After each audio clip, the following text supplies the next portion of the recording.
Hello, beautiful moms and entrepreneurs. My name is Charisse Walker, and I'm your host of the Unbreakable Mompreneurs podcast. This is a place where we come together to learn, grow, and inspire. So sit back, relax, and let's get started. Hello, Unbreakable Mompreneurs. My name is Charisse Walker, your host, and today I'm here with Susan Hensley, and she is an author. She is also talks about art and about life's transitions and helps people with that. And so without further ado, why don't you introduce yourself to us? Well, first of all, Charisse, thank you for having me on, and hello, everyone. Yes, my name is Susan Hensley, and I've just released a book called Art for Your Sanity: How Art Journaling Can Help You Manage Chaos and Unleash Joy. I retired a little bit early from a multi-decade corporate career and had always done a lot of executive coaching as part of that job, and had seen all sorts of tools about self-development and self-understanding. And I really stumbled onto art journaling and got very, very curious. And as I've transitioned my business to helping people through life transitions, because we face them and they can really sometimes bring us to our knees, and some are planned and some are wanted, and quite frankly, many aren't.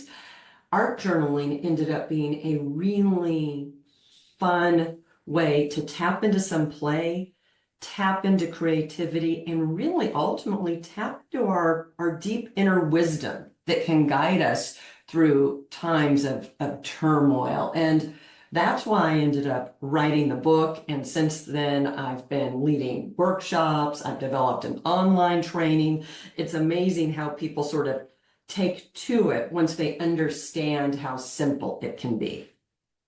I love that. My daughter's an artist. I'm not. Actually, all of my kids are artists. I don't know where they got it from. And it really is a form of therapy for them. I've found one of my daughters, she served a mission for 18 months and she came back, and that's the only thing she could take with her is her art supplies. And she blessed not only her life and the people she was around, but it really was a form of therapy for her that was great. You know, Charisse, it is. And I would say to you, I am not an artist for me at all. It is all about the process. And that's the greatest barrier. It's because it's in a journal format. If you think of keeping a written journal, right? You don't need to be a air quote writer to keep a written journal and get the therapeutic benefits and insights and release. I really approach art the same way. The story here of how I stumbled into it and then researched it backwards is a friend of mine, a coworker, really does have quite a bit of artistic talent. And on the side, she was producing art and selling some pieces. And we were sort of curious. So she hosted a little weekend event for some of us coworkers just to teach us a few techniques. It was all of maybe hour and a half. And while she was trying to teach other folks like some of the proportions of drawing a face and the oval, there were some paints, and I made like a brown mess. And I had so much fun making a brown mess, and I loved my brown mess. That was the key. It's like, oh my God, look at it. And I was proud of my brown mess. And I went home and I actually put it on the counter to show my husband and son and the people who were in the house. And they're like, I said, I love it. And it made me curious. It's like, why was that so fun? Of all the tools we may have, why was that fun? And then how could I further use that in times of stress or transition to start with just some fun? And then it evolved from there. And there's really a tremendous amount. You mentioned this, that your daughter, and it sounds like other children may know, what art really does on the brain. There's actually a great book called Your Brain on Art by researchers, I think the head of innovation at Google or something. And I use it as a private journal to tap into emotions that sometimes we don't have words for and are processing or don't know where it's going yet. And so the visual, tapping into that right side of the brain, starts to help us understand things maybe we know in our soul, but as we process very linearly and logically on the left side of our brain may not be tapping into yet. Mhm. Wow, that's interesting. Very interesting. So tell us about your book and like go into what made you decide to write it and what you're wanting to do with it. I know you've already done a lot of classes and things like that, but what motivated you to write it? What's funny is I actually had a first career many moons ago as a journalist. I always said I would never write a book, right? It's funny what we say we would, Oh, yes. never Say never. do. Yeah. Never say never. Mhm. And as I headed into retirement from my corporate career, the pandemic clarified a lot, I think, for a lot of people. I didn't really know what I would do, but I was continuing this art journaling practice. And when I really stepped back and said, what gives me joy? What am I really talking to the people that I'm coaching about? Although I have all these other tools to help people, I'm talking to them about curiosity, about play, and about self-compassion. And spending just a few minutes a day sort of playing with colors in an art journal really jumps those up. So that the book, very easy, small read. It's a small book with pictures. I actually included some of my own images from my art journal, which I never set out to do, but I think was so important because it shows the low bar to entry, meaning there's no bar. I really talked to having people start where their child artist sort of stopped, which for me, quite honestly, was about age 5. Research shows those of us who don't pursue art get messages by about age 8 or 9, and we really pull back on playing with art. So I really encourage people, first in the book and then very much in the workshops and the online training, to tap into that inner child artist where it was just fun, where you were truly making a mess. And we do some exercises just to free you up and get out of that critical voice that so many of us have and say. So the book starts there, but then as it evolves, talk about how colors can help you process emotions and that there's so many layers to emotions. Very rarely is it just one thing. Most emotions have several components. Think of how we say something was bittersweet, right? Or you can be both excited and a little scared to do something. And using, whether it's color or scribble or collage, can really help you tap into where your inner wisdom wants to go and just process those emotions to prevent them from going to, say, anxiety or some of the places where maybe we're not as healthy. So the book walks us through sort of a series of personal essays and stories of how to use an art journal. That's cool. And when you say journal, because you're right, when I think of journal, I think of writing. And so when you talk about art journal, are people drawing pictures? Or what do you mean by that? So yeah, I want you to think of even the size of a written journal. Maybe it's like 5 by 7. I would say just make sure your pages are blank and use what you loved as a kid. One of the very key places, and I have a quick starter guide that's free on my website, people can download, is you don't want to buy anything expensive. Or if you have kids at home, grab their crayons, grab their watercolors, because using what you used as a kid taps you first into that place of play. So what does it look like, to your question? It can look like whatever you loved doing. If you loved crayons, you can just fill a page with color. If you loved collage, I still use a big fat, Elmer's glue stick and crayons, and I like a lot of collage. I wrap up old magazines, greeting cards that I may have been given. And it's where it's very different than scrapbooking. Scrapbooking is about memorializing and looking back. Art journaling is really helping you tap into the future you want. So some people are using watercolors, others doing collage. I do some of it all. It's really what feels good, and to use what you loved to use as a kid, right? Some people colored pencils, and some of the very first exercises I suggest artists spend like just 2 minutes filling a page with color with 2 crayons, because it just gets you out of taking yourself seriously, right? It's very hard as an adult in our society to hold a crayon and think you need to produce something perfect or to take yourself seriously, right? It just sort of is a good break from our belief that we always have to be improving and necessarily can't play. So that's where it begins. And then as you follow the path to which you enjoy, you can add on. That's great.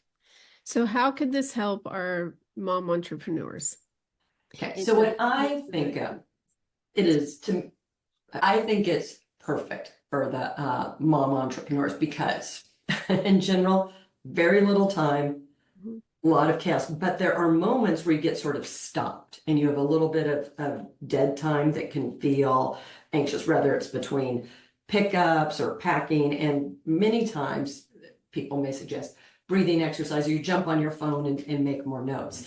Even carrying a small notebook and a couple gel pens, couple crayons, there's a way to give yourself an almost immediate 2-minute break in a carpool lane, waiting for a practice to end, waiting for a call back or an email in your business. I started doing this. I was working full time, had my son at home, a lot going on. I was doing some caregiving of an elder relative.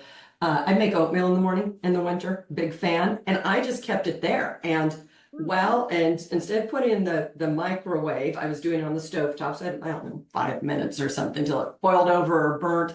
I would doodle there versus like watching water boil. So I really try in both the book and the online courses and any workshops to stress it's the lowest possible barrier of entry. If it at all intrigues you and you're looking for a way to spark some creativity, maybe some play, to not just grab your phone necessarily and scroll, because there's a time and place for that, and I do it, but to really try and get into that right side of the brain, carry it in your purse, your backpack, keep it out while you wait for water to boil, while you wait for something to come out of the laundry. There's always these brief little moments.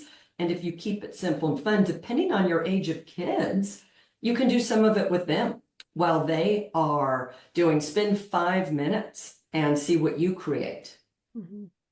I think that's good because kids spend so much time at school and they come home and now it's like, okay, let's do your homework. You're like, Mom, I need a break, right? And so I think that this is a good idea to just get them, first of all, you're connecting. You can talk about their days and how things are going while their hands are busy and they're doing something that they enjoy. At least my kids could draw all day long and make crafts or do, whatever it may be. They love Yeah, that I mean, stuff. most kids can't, right? There are very few people who aren't charmed by like a glue stick and a crayon or a gel pen. I mean, really, it brings up that sense and it gives them that break. And maybe you take the 5 minutes with them to some releasing. And it also allows you to talk to them sometimes about color. Which color are you using? Like, how do you feel right now? What color represents that, right? It gives people a different language of why the blue, because blue can mean tranquil, blue can mean sad. We all have our own color palette at different times. So it's also an interesting way to have some discussions and you share, right? You can have little lightning bolts coming out and your kids are like, why are you trying lightning bolts? You're like, having a stressed out day. That's a great idea. So what's the full name of your book? Okay, it is Art for Your Sanity. Easiest way to find it. It's got, a subtitle, but it's basically Art for Your Sanity. The online course is Artful Transitions. Easiest way to find all of that, including the free downloadable PDF, is just at my website, which is susan-hensley.com. That is fantastic. And Susan, what is one piece of advice you would give our listeners who would want to start writing a book? Okay. I have actually given this to a few people, so thank you for asking. Write badly every day for 10 minutes. Set the timer and write badly. Do not edit. Have no expectation other than to write badly initially. And that badly, we never give ourselves permission, because what that 10 minutes a day, do it for 30 days. I swear, you do this for 30 days and then you step back and it will start to coalesce the buckets of your book. And what it really also taps into is your voice pretty quickly. Because when you are not writing for someone else, when you are not trying to impress, when I joke about you're writing badly, you're writing what you are thinking and feeling, it gets to your authentic voice much more quickly. So I would start there, writing badly, 10 minutes a day for 30 days, and then taking a step back.